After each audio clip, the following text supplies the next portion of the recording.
हरे कृष्णा, दंडवत प्रणाम। आज हम वासी कांग्रेगेशन की तरफ से गोवर्धन पूजा सेलिब्रेट कर रहे हैं। श्रीमद् भागवत में इस लीला का वर्णन है।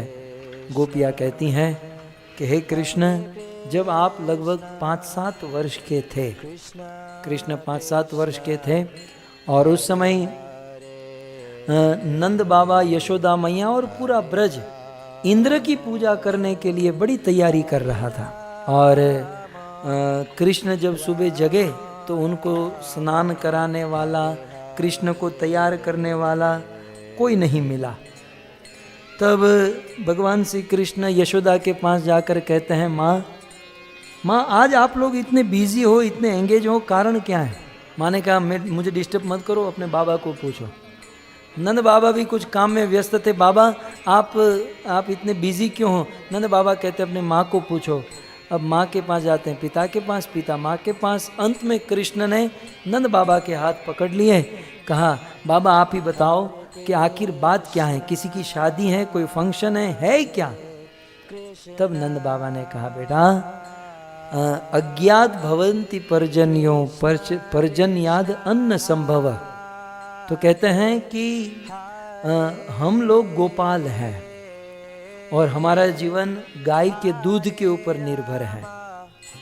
और गाय तब तक दूध नहीं देगी जब तक वो घास नहीं खाएगी, और घास तब तक नहीं उगेगा जब तक वर्षा नहीं होगी, और वर्षा तब तक नहीं होगी जब तक देवराज इंद्र प्रसन्न नहीं होंगे।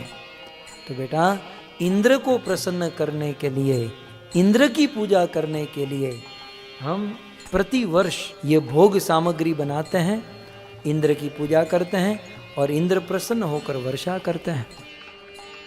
भगवान श्री कृष्ण अपने मन में सोचने लगे कि आगे चलकर अर्जुन को मुझे कहना है, सर्वधर्मान परित्यज्य माम एकम शरणम व्रज अर्जुन, सभी छोटे मोटे धर्म को छोड़कर मुझ कृष्ण की शरण ग्रहण करो।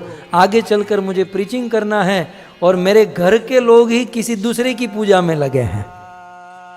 कृष्ण ने सोचा कि मेरे घर वाले किसी और की पूजा करते हैं और मैं दुनिया को कहूँगा कि मेरी पूजा करो।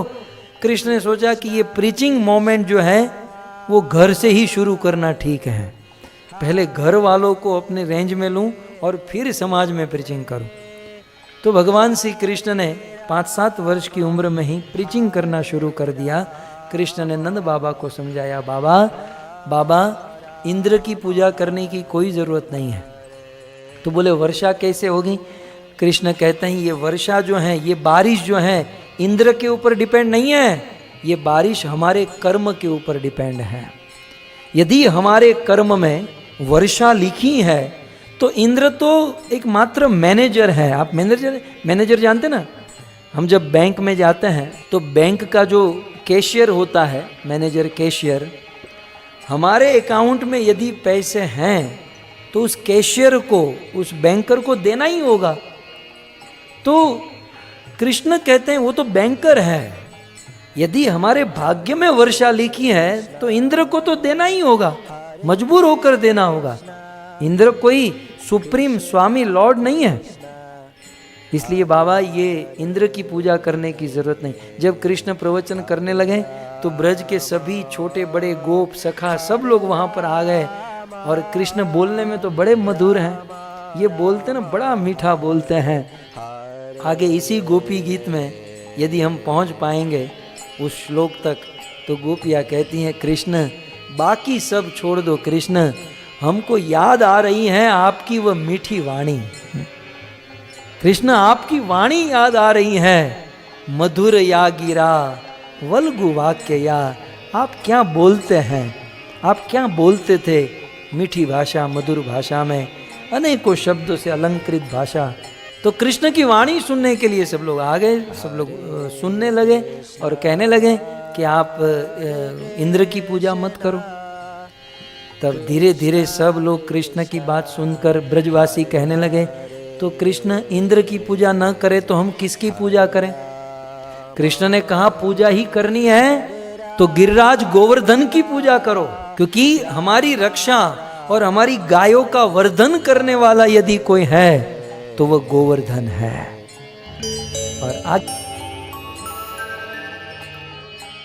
जायो वृंदावन धाम वृंदावन।